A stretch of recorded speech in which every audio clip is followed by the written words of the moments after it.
Une frappe israélienne fait 7 morts à Khan Younes, près de l'hôpital Nasser. Le quartier était pourtant défini comme zone de sécurité humanitaire. Une attaque russe sur la ville de Dnipro a fait au moins 5 morts et 53 blessés. Moscou continue son offensive à Tchassivyar et dans la région de Donetsk. La Lituanie et la Pologne veulent protéger la frontière orientale de l'Union européenne. Elles demandent un soutien pour mettre en place une ligne de défense.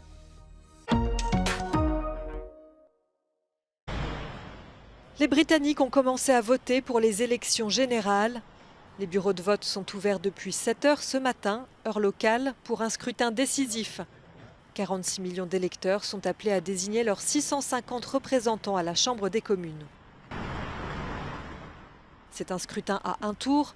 Le candidat qui obtient le plus de voix devient automatiquement député. Ce vote pourrait mettre fin à 14 ans de gouvernement conservateur au Royaume-Uni. Les sondages donnent le travailliste Keir Starmer largement gagnant, avec 40% des suffrages. Ses adversaires conservateurs n'en récolteraient que 22. Dans le parti du Premier ministre, Rishi Sunak, on admettait déjà une probable défaite. Les conservateurs appelaient ces derniers jours à ne pas donner une majorité trop large aux travaillistes. Le parti du trublion, Nigel Farage, un des visages du Brexit, devrait arriver en 3e position et prendre des voix aux conservateurs. Sur ces images, filmées dans une rue près de l'hôpital Nasser à Khan Younes, la désolation. Des personnes courent dans toutes les directions, certaines se précipitent vers les destructions et d'autres s'en éloignent. Ce mercredi, une frappe israélienne sur un immeuble de 5 étages à proximité de cet hôpital a tué 7 Palestiniens. Cette nouvelle attaque intervient quelques jours seulement après qu'Israël ait ordonné à 250 000 personnes de quitter les quartiers de l'est de la ville. L'hôpital Nasser se trouve pourtant dans une partie à l'ouest, à l'intérieur de la zone de sécurité humanitaire désignée par Israël, une zone où les Palestiniens ont été invités à se rendre selon les cartes fournies par l'armée. Cette nouvelle frappe aérienne a touché aussi une zone qui comprend une école transformée en refuge pour les personnes déplacées. Beaucoup d'entre elles, qui ont reçu l'ordre de quitter l'est de Khan Younes ce lundi, s'étaient réfugiées dans des abris surpeuplés et des zones ouvertes dans les parties ouest de la ville.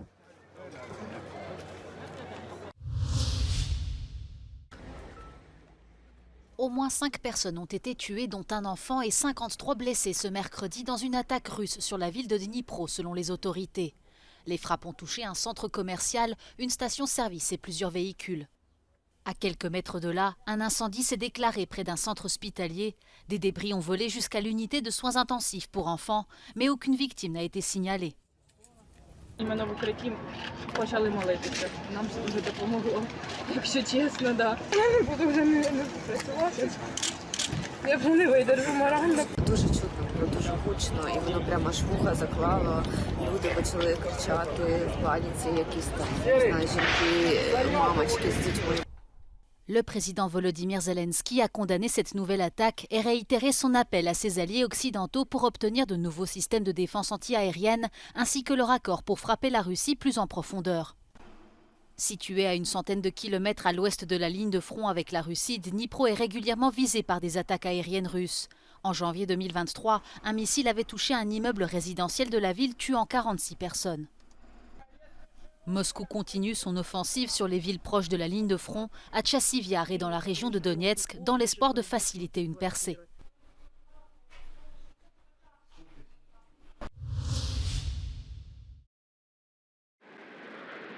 Vladimir Poutine et Xi Jinping ont participé à une réunion de l'OCS, l'Organisation de coopération de Shanghai, ce mercredi à Astana, au Kazakhstan. C'est la seconde fois que les dirigeants russes et chinois se rencontrent en 2 mois. Alors que les deux pays sont en conflit ouvert avec l'Occident pour de multiples raisons, leur partenariat semble au beau fixe, comme l'a précisé Vladimir Poutine.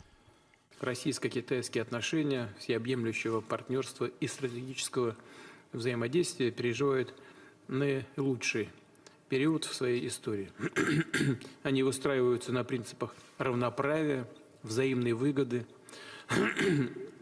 и уважения суверенитета друг друга. Наше сотрудничество не направлено против кого бы то ни было. Мы не создаем никаких блоков и союзов.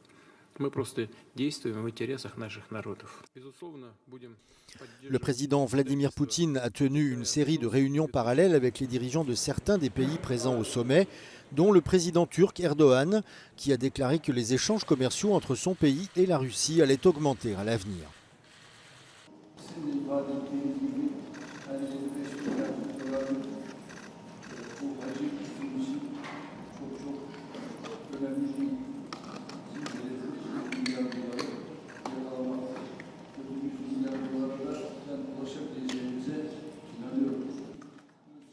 L'adhésion prévue du Bélarus portera à 10 le nombre de membres de l'Organisation de coopération de Shanghai fondée en 2001 et qui a récemment pris de l'essor pour contrer l'influence occidentale.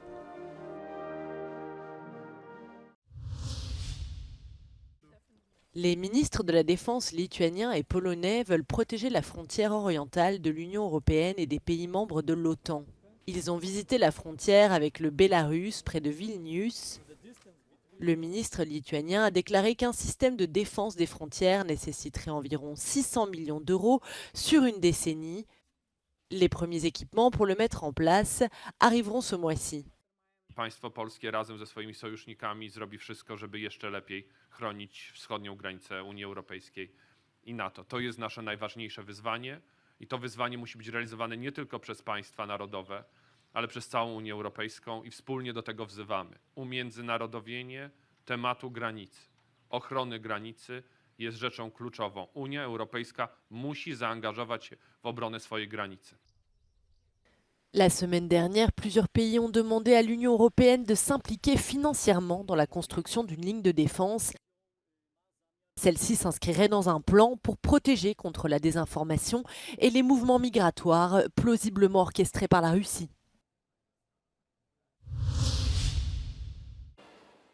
Le mouvement 5 étoiles, le parti populiste italien, dirigé par l'ancien Premier ministre Giuseppe Conte, cherche à mettre fin à son absence d'affiliation politique sur la scène européenne, qui dure depuis un an, en rejoignant la formation la plus à gauche du Parlement européen. Les dirigeants de la gauche ont déclaré que la porte n'était pas fermée, mais ont posé des conditions claires pour y accéder. No, all members of our group have to sign a so-called political affinity declaration, and we will discuss, of course, the political topics with them and see if they will fit in the group or not. Au cours de la dernière législature, le mouvement 5 étoiles a tenté de rejoindre les Verts, les libéraux, et a également tenté quelques rapprochements avec les sociaux-démocrates, sans succès. Ce jeudi, la gauche prendra sa décision finale. Entre-temps, le plus petit groupe du Parlement européen a reconduit ce mercredi ses deux coprésidents, la française Manon Aubry et l'allemand Martin Schirdewan. De l'autre côté de l'échiquier politique, les conservateurs et réformistes européens ont également tenu leur réunion constitutive en Sicile, avec quelques députés connectés à distance depuis Bruxelles. Deux coprésidents ont été élus, l'italien Nicola Procaccini et Joachim Brudzinski, du parti polonais Droit et Justice. Cela signifie que les Polonais ont finalement décidé de rester au sein d'ECR au lieu de rejoindre les Patriotes pour l'Europe, la nouvelle alliance populiste du Hongrois Viktor Orban, avec lequel des négociations ont été menées.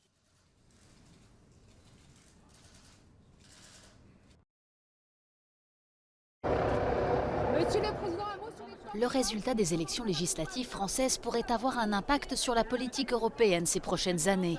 Selon les pronostics des experts, le président Emmanuel Macron sera confronté au dilemme entre une cohabitation avec un Premier ministre issu de l'opposition ou un gouvernement minoritaire.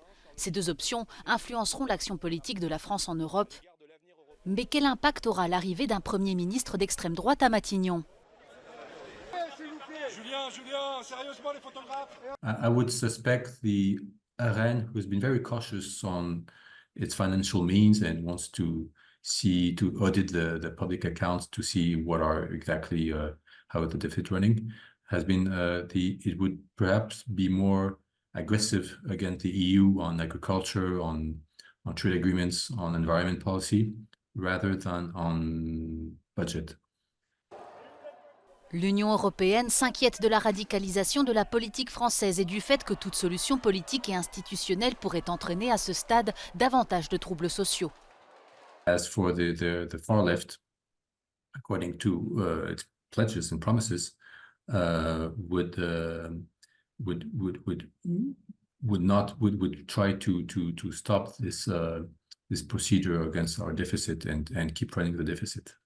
Ce n'est pas la première fois que la France connaîtrait un gouvernement de cohabitation. Entre 1997 et 2002, le président Jacques Chirac a ainsi partagé le pouvoir avec le socialiste Lionel Jospin. Les deux politiques ont même assuré main dans la main la présidence tournante du Conseil de l'Union européenne et la mise en œuvre de réformes comme l'adoption de l'euro et la signature de 2 traités en vue de l'élargissement, Amsterdam et Nice. The question is, can we find a solution when there is the leadership vacuum at the European level that we are confronted with, and that is now the main possibility in the next months and years.